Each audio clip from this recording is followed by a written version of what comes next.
Hi, this is Dr. John Bergdorf. I would like to show you two examples involving simplifying multiplication problems that involve radicals.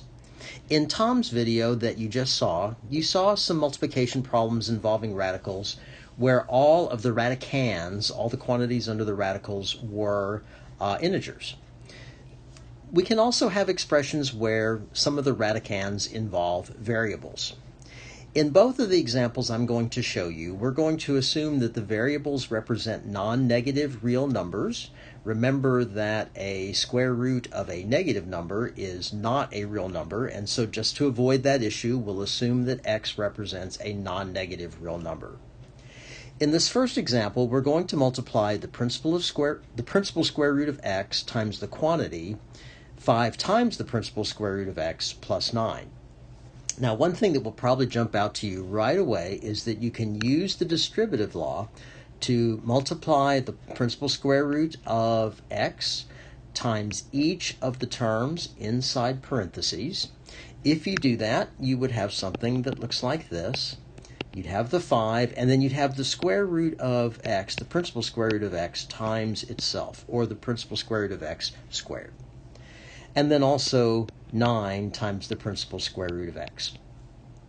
Now, if you take the principal square root of x, which is the number which, the non-negative number, which when you square it will give you x, and then you square it, so you take the principal square root and then you square it, you end up back with x itself. So the principal square root of x squared is just x. And then you have 9 times the principal square root of x, and that's actually not too hard. It just does involve some variables.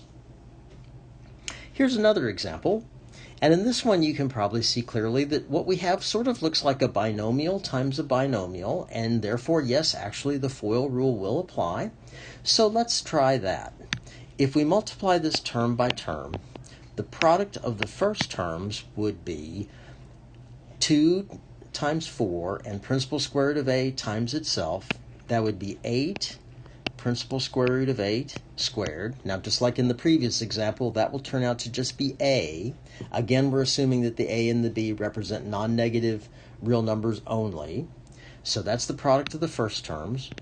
The product of the outside terms would give me a negative 6, and then you'd have the principal square root of a times the principal square root of b.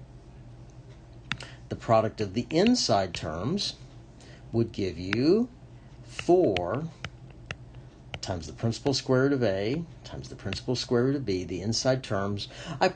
Because of the commutative law, I can rearrange these factors any way I wish. I just sort of wanted the variables to be alphabetized.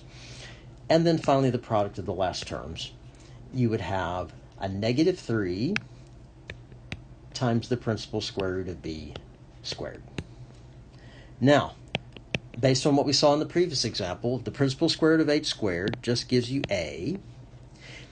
Then we have the product rule that says that the product of two radicals can be written as a single radical.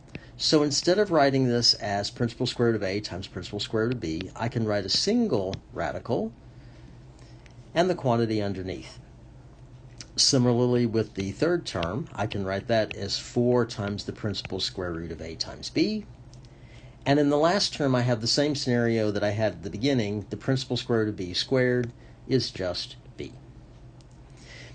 Now, that's using the FOIL rule, and at first glance you might think, oh, that was nice and I'm done now. But you might want to notice that the two terms in the middle have exactly the same radical and exactly the same variables. We've talked about like terms in regards to polynomials before.